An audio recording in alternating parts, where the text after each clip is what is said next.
Peeps, today we're gonna find out what's in my magic kit.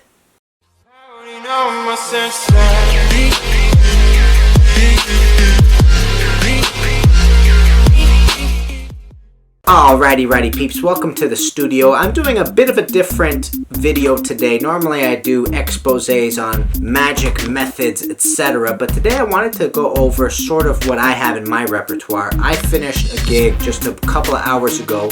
It's a weekly gig that I have on Sundays, and I work at a restaurant. So I wanted to show you guys specifically what I have inside my magic kit for my restaurant magic. I've been doing restaurant magic particularly for about 15 years. It was the first sort of gig that I got. Now this is what I typically do on a week-to-week basis. I also do kids shows. I also do corporate events whenever they come up. So let's begin. The first thing that I want to say is that I found this beast right here at a Staples. It was pretty expensive. I think it was around 70 bucks when I first got it, but it's pretty cool because it's got its number combinations that you can open up, of course. You can also put in your business card into this little slot right here so that they know whose it is, and it's really sturdy, so it can get beat up quite a bit. So the first thing that you gotta see when I open up is I usually have 2 balloon pumps. On top of doing magic, I also do balloon animals. And the reason why I do balloon animals is because it's another selling point when you get into the restaurant business. Next thing I have, Balducci caps and Mullica wallet. This is one of my favorite tools inside my magic repertoire. Hold on, I got one more. This right here and this, these guys sort of go hand in hand because they're kind of working on the exact same premise. These are made for the card to impossible location premise in card magic, which is one of my favorite premises altogether. So to get a card to come out of a wallet or to do Sankey's paperclipped is one of those endings to any sort of card trick that makes people go, dude, what the heck is going on? Alright, let's keep looking. I have a chop cup routine. So I have a chop cup routine that I do that I absolutely love because chop cup's sort of like the perfect premise for table hopping. And the reason why I say that is because initially I was going to go with the 3 cups and balls. The basic cups and balls routine. I'd make my own routine out of it, of course.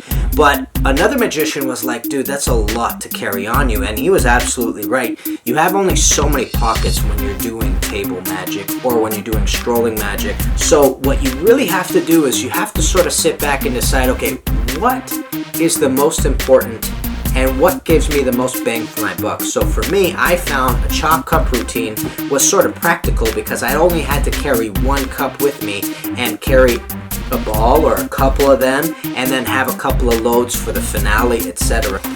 The next thing that I love doing is sponge ball magic. Sponge balls is one of those things where you initially think it's made for kids, but when you start doing it for adults, it also just mystifies people, and it's so much fun. It's such a quirky prop that initially, as soon as the sponge balls come out, it's already a smile and laugh at routine. 1, 2, 3, 4, 5, 6, 7, 8, 9. Watch the thumbs, you wiggle. You can make one jump from one end to the other. You know what I'm saying? Just powerful stuff here. So inside my box, I also carry a couple of separate little boxes to be able to organize my stuff a little bit more carefully, and I always have tons of cards inside. And I also got rope magic. Ropes and I have a little bit of a weird relationship because I love doing rope magic and I think it's so mystifying, but I sometimes have a hard time just getting into it because I'm not absolutely comfortable with it. One of my favorites is being able to take the ends completely off and then throw them back on just like that. I mean, rope magic definitely is really visual and really good stuff. Richard Sanders is the guy that I learned my rope magic off of. He has a wicked DVD out there on rope magic, and it's called Fiber Optics. I remember this because it just blew me away, and that's when I decided to get into rope routines. So a couple of other things that I do keep in here, and I keep them inside my wallet. The first one is the Powerball 60 Gimmick by Richard Sanders and Bill Abbott. If you don't know about Bill Abbott, y'all need to get on that Bill Abbott train because Bill Abbott is one of my favorite magicians of all time. Doesn't beat Tom Mullica, but one of my all-time favorites. The Powerball 60, it's not the Powerball 90, I think I called it the Powerball 90. And the whole premise of being able to go up to people and say, look, if you can foretell the future, what's the first thing you can do? Right away people go, I'd go for the lottery. Of course you would, because you'd win tons of money. And it plays on that premise, which is already so much fun to think about. Be able to tell people exactly what number they're thinking as long as it's between 1 and 60. Something that I don't do enough, which I need to get on for sure. The next one I need to show you guys is Jay Sankey's Holy Moly routine. Such a good gimmick.